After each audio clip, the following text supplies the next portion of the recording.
నేడు social democratic party of India Nandyal నియోజకవర్గం ఆధ్వర్యంలో యుద్ధం కారణంగా ఏర్పడ్డ గ్యాస్ కొరతకు వ్యతిరేకంగా నేడు social democratic party of India Nandyal పట్టణంలో మేము ఈ యొక్క నిరసన కార్యక్రమం చేపట్టడం జరిగింది.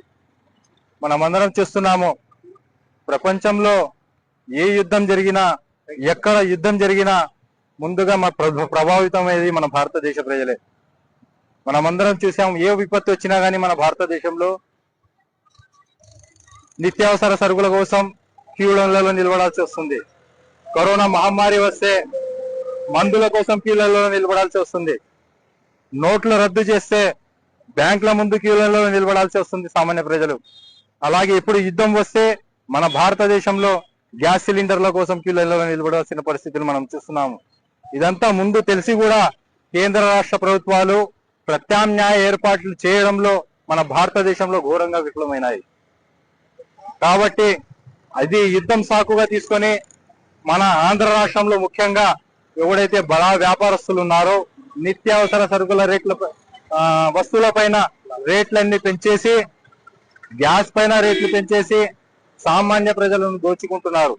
అంతా తెలిసి కూడా చూస్తూ కూడా మన రాష్ట్ర ప్రభుత్వం వీళ్ళపైన ఎటువంటి చర్యలు తీసుకోకపోవడం చాలా దారుణమైన పరిణామం. అలాగే వీటిపైన ఏదైతే గ్యాస్ కొరత ఏర్పడిందో ఆ గ్యాస్ కొరతను పూర్తి చేసి ప్రజలకు అందుబాటులో తెచ్చే విధంగా, అలాగే ఎవరైతే నిత్యావసర సరుకుల రేట్లు పెంచేశారో, ఎవరైతే పెద్ద పెద్ద వ్యాపారస్తులు సామాన్య ప్రజలకు దోచుకుంటున్నారో వారిపైన కఠిన చర్యలు తీసుకోవాలని రాష్ట్ర ప్రభుత్వాన్ని డిమాండ్ చేస్తా ఉన్నాం. అలాగే మన భారతదేశంలో ఇప్పుడు యుద్ధం వచ్చింది. ఇజ్రాయెల్, ఇరాన్, అమెరికా యుద్ధం జరుగుతుంది. ఆ యుద్ధం సమయంలో మన భారతదేశ విదేశాంగ శాఖ తన పాత్ర పోషించడంలో ఘోరంగా విఫలమైంది. స్థిరత్వం లేని విదేశాంగ విధానం వల్ల ప్రపంచం ముందర భారతదేశం తలదించుకోవాల్సిన పరిస్థితులు మనం చూస్తా ఉన్నాం. దేశంలో చమురు కొరత కారణంగా మన విదేశాంగ మంత్రి జయశంకర్ గారు ఇరాన్ తో ఫోన్ లో మాట్లాడి చమురు మన దేశానికి వచ్చేటట్లు చేశారని చెప్పడం జరుగుతా ఉంది.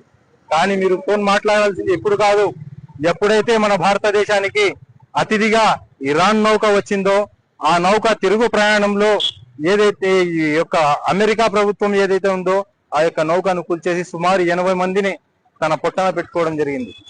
ఆ యొక్క ఘటన మన హిందూ మహాసముద్రంలోనే జరిగింది. దీనికి ఖండించకపోగా ఒక్క ఫోన్ కాల్ కూడా మాట్లాడడం జరగలేదు. ఎక్కడ పోయింది మన భారతదేశం ప్రధానమంత్రి గారి చెప్పనించికి ఛాతి? కాబట్టి ఎవరైతే ఈ చెప్పనించికి ఛాతి అని చెప్పుకొని తిరుగుతున్నారో నేడు అమెరికా ముందర మోకాళ్ళ మీద కూర్చున్నారు. సోదరులు, మనమందరం చూస్తా ఉన్నాం, ఇదే ఎప్పుడు మారలేదు. గతంలో కూడా పెన్షన్ కోసం తెల్ల దొరల ముందర, ఇప్పుడు పర్మిషన్ కోసం తెల్ల దొరల ముందర మోకాళ్ళ మీద కూర్చోవాలని భారతీయ జనతా పార్టీని మేము చూస్తా ఉన్నాం. సంక్షోభం సమయంలో దేశాన్ని ప్రపంచం ముందర తలెత్తుకొని నిలబెట్టడంలో ఈ యొక్క భారతీయ జనతా పార్టీ ఘోరంగా విలువైంది. కాబట్టి మన ఆంధ్ర రాష్ట్రంలో ఈ యొక్క గ్యాస్ కొరతలను వెంటనే తీర్చాలి.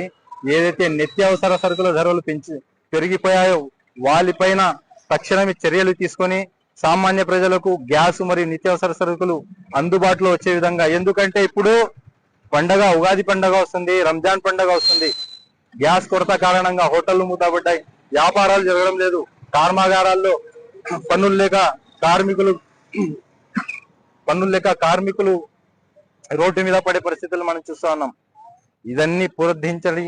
పండగ ముందర ఇటువంటి పరిస్థితులన్నీ పర్యవేక్షించి ముందుగా వీటిపైన చర్యలు తీసుకొని ప్రజలు ఈ యొక్క పండుగలను సుఖ సంతోషాలు చేసుకునే విధంగా ప్రభుత్వం చర్యలు తీసుకోవాలని మేము డిమాండ్ చేస్తూ ముగిస్తున్నాం.